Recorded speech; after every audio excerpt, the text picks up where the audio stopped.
Jika dua jari dapat dilatih untuk memaksimalkan kekuatannya. Seberapa kuatkah itu? Sentuhan ringan saja dapat dengan mudah mematahkan tendon seseorang. Hanya sedikit kekuatan dapat benar-benar mematahkan leher. Selama kekuatan penuh digunakan, lawan pasti akan meninggal.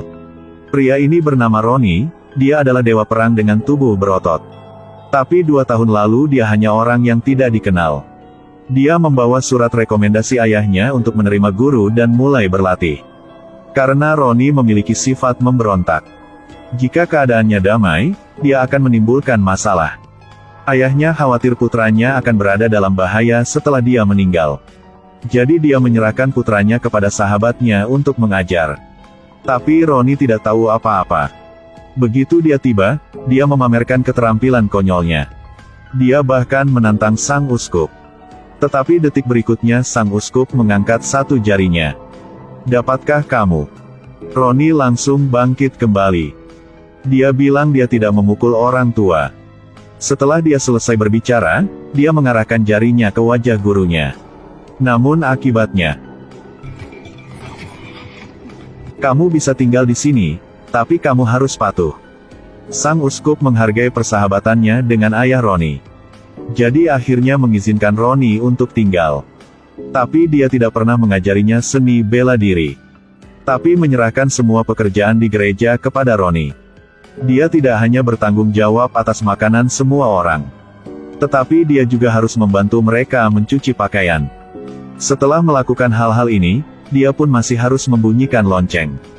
Bunyikan lonceng kecil lalu bunyikan lonceng besar. Sedikit malas saja akan langsung dihajar. Rakhav sangat kesal tapi tidak bisa melampiaskan amarahnya. Hari itu, dia mengambil kesempatan saat mabuk untuk lari ke gurunya. Tanya kenapa gurunya tidak mengajarinya seni bela diri. Tidak hanya itu, dia bilang dia tidak akan mempelajari seni bela diri bodoh ini. Dia ingin pergi ke China untuk mempelajari kungfu. Kungfu Cina jauh lebih bergengsi. Guru tidak mengatakan apa-apa setelah mendengarkannya. Tapi malah langsung mengajarinya. Namun semua serangannya diblok oleh Ronnie. Juga diblok dengan sangat kuat. Baru sekarang dia mengerti maksud gurunya. Ternyata tugas membunyikan bel setiap hari adalah untuk melatih kemampuan bereaksinya. Bersihkan lantai untuk meningkatkan kekuatan bisep. Bunyikan lonceng untuk membuat bagian bawah tubuhnya lebih padat.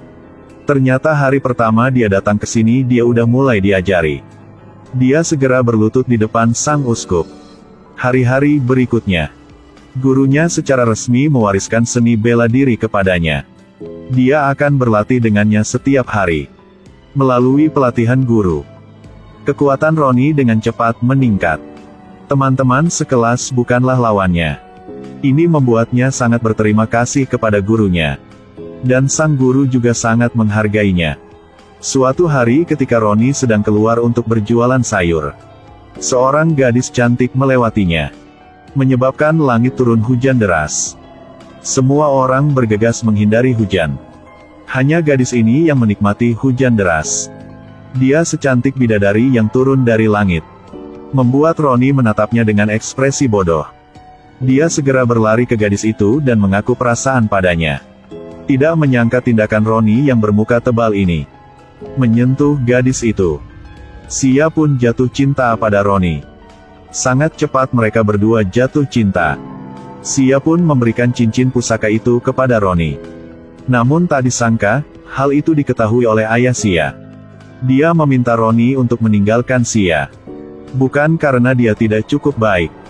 Tetapi belum lama ini seorang tokoh terkenal, yang gunakan banyak uang, meminta Sia untuk menikah dengannya. Orang itu adalah juara Kalaripayattu, Rakhav. Sejak lahir ia telah memiliki kekuatan tak terbatas. Kebetulan, Rakhav dan Ronnie adalah teman sekelas. Rakhav adalah putra kandung gurunya. Sejak kecil, ia telah menjadi penerus sejati seni bela diri ayahnya. Itu sebabnya dia menjadi juara dunia. Tapi dia bersembunyi dari ayahnya. Diam-diam membuka ring tinju ilegal. Diam-diam melatih banyak junior. Ambisinya sangat besar. Hingga saat lomba mendayung, tanpa sengaja ia melihat seorang gadis. Wajah cantik itu membuatnya teringat selamanya. Untuk mendapatkan Xia, ia mengerahkan seluruh tenaganya. Dengan gila-gilaan mendayung perahu. Ketika dia pergi ke darat untuk mencari Xia, dia menghilang. Dia bersumpah dia harus memilikinya. Kemudian dia langsung pergi ke rumah Xia. Kemudian meminta untuk menikahinya melalui ayah Xia. Kemudian dia mengeluarkan banyak uang tunai. Ayah Xia adalah seorang pria yang mencintai uang seperti hidupnya sehingga dia mengangguk dengan cepat. Namun hari itu dia tiba-tiba melihat cincin di tangan Roni. Dia tahu putrinya jatuh cinta dengan Roni. Dan langsung memberitahu Rakhav hal ini. Rakhav tentu saja tidak senang dengan itu. Jika dia berani mencintai wanitaku, dia pasti akan mati. Kamu ingin membunuhnya, selama ayah masih hidup, jangan coba pikir membunuhnya. Menghadapi pertanyaan ayahnya, Rakhav menahan amarahnya. Karena untuk mendapatkan Xia, dia telah menemukan cara yang sangat tidak manusiawi. Yaitu meracuni ayah kandungnya. Lalu memberi makan ayahnya dengan tangannya sendiri. Sang ayah tidak awas, langsung memakan sendok bubur itu. Dengan sangat cepat racun itu bekerja. Sang ayah ingin minum air untuk menghilangkan rasa sakitnya. Tapi diblokir oleh Rakhav. Sang ayah jatuh ke tanah kesakitan lalu terus kejang-kejang. Tapi Rakhav bahkan tidak memandangnya.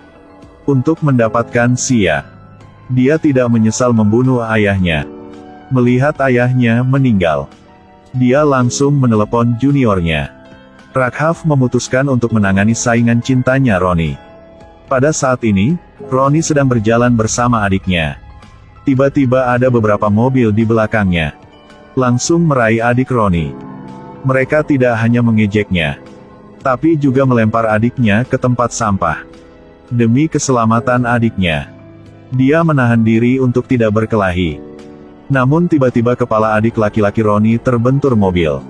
Darah segar tiba-tiba mengalir keluar. Si preman di sebelah mereka pun terus mengolok-olok mereka. Amarah Roni tak bisa dibendung lagi.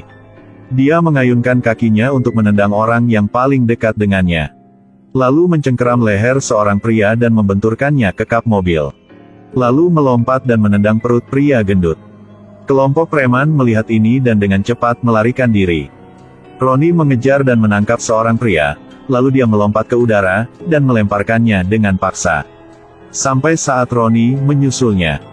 Dia sudah ada di rooftop. Dia hendak menjatuhkan adiknya ke bawah.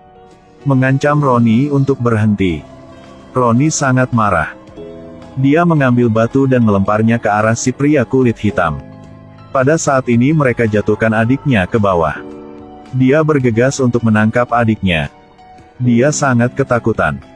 Kelompok preman itu segera turun dan mengepung Roni. Adiknya adalah batas akhirnya. Dia perlahan letakkan adiknya. Kemudian mulai menyerang mereka dengan gila.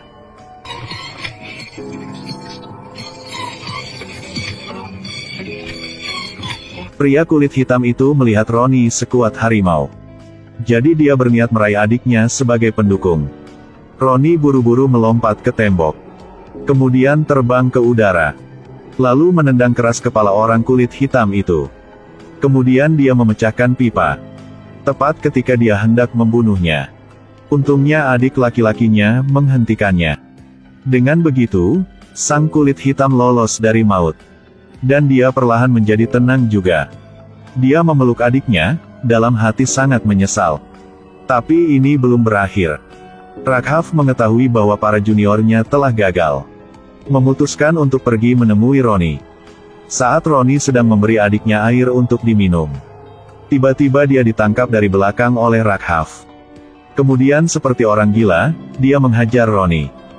Karena terus-menerus dipukuli, Roni ingin melawan, tapi dia bukan tandingan Rakhav.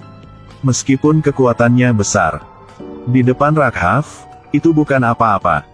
Sangat cepat, Roni dipukuli sampai kepalanya berputar. Untungnya, pada saat kritis, dia menendang kepala Rakhav. Kemudian lari ke pom bensin terdekat. Dengan cepat meraih pompa bahan bakar dan menyemprotkannya ke Rakhav. Lalu keluarkan korek api dari sakunya. Mengapa kamu ingin membunuhku? Apakah aku melakukan sesuatu yang salah kepadamu? Xia wanitaku, tapi berani kau cintainya. Aku berani mati untuknya. Apakah kamu berani? Bahkan Raghav berani membunuh ayah kandungnya. Dia takut dengan tindakan Ronnie ini. Tapi dia tidak berniat memaafkan Ronnie.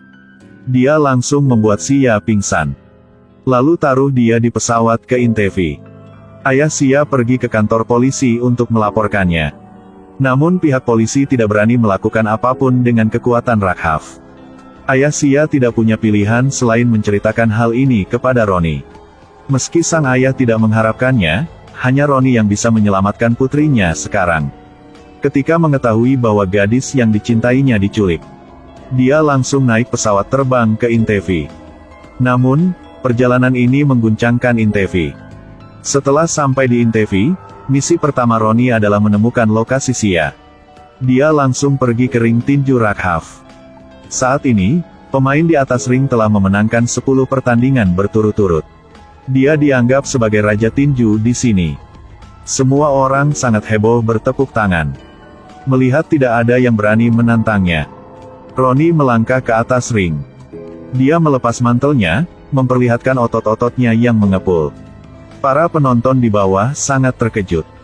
Anak ini tidak takut mati. Menghadapi lawan yang gila, Ronnie menjatuhkan lawannya dengan sekali tendangan.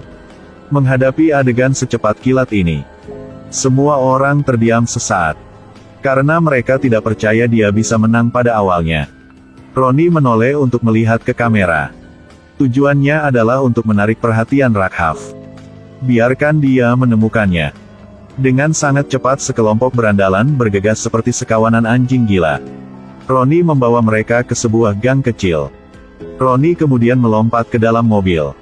Menendang seorang pria terbang ratusan meter. Lalu dia menendang pria lain ke langit. Ronnie dengan cepat mengalahkan orang-orang lemah ini. Dia memegang pistol dan menanyakan mereka lokasi Sia. Tetapi tempat ini bukanlah tempat yang mudah untuk dimasuki. Ada puluhan penjaga yang kemampuan seni bela dirinya tinggi di depan pintu. Dan sistem inspeksi yang canggih. Jangan-jangan katakan masuk dengan senjata. Bahkan dengan jarum kecil pun tidak bisa. Selain itu, setiap lantai dijaga seniman bela diri yang tak terhitung jumlahnya. Di dalamnya juga ada pembunuh bertingkat berlian. Ini adalah senjata pembunuh tanpa emosi. Lantai paling atas adalah tempat Sia dikurung. Ronnie adalah eksistensi yang berbeda. Dia langsung terbang ke arah para penjaga yang di luar pintu, merobohkannya. Dia terus naik ke lantai pertama untuk mengalahkan mereka. Lalu mengeluarkan tendangan. Kaki ini satu tendangan, kaki lagi satu tendangan. Para junior telah dikalahkan. Mereka dipukuli sehingga tidak bisa bangkit. Dia naik ke lantai 2. Dengan begitu dia terus-menerus menangani para junior Raghav.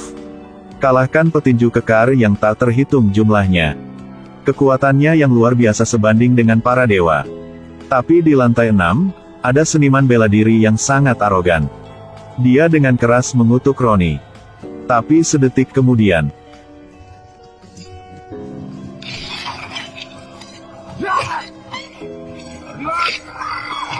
Ronnie terus naik ke atas.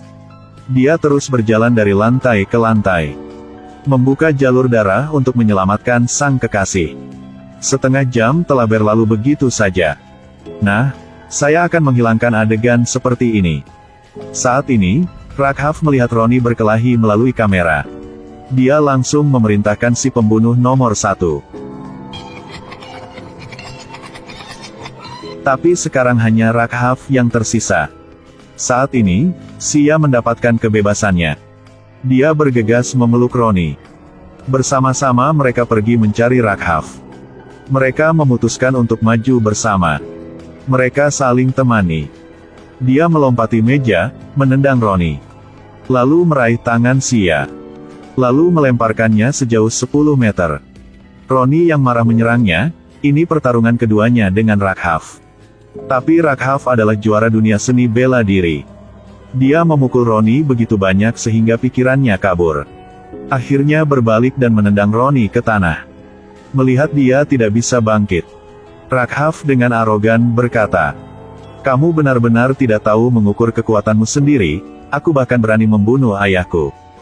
Apa yang kamu gunakan untuk melawanku?" Baru sekarang Roni mengetahui penyebab kematian gurunya. Yang disebabkan oleh bajingan yang tidak manusiawi ini. Api kemarahan di hatinya dibangunkan.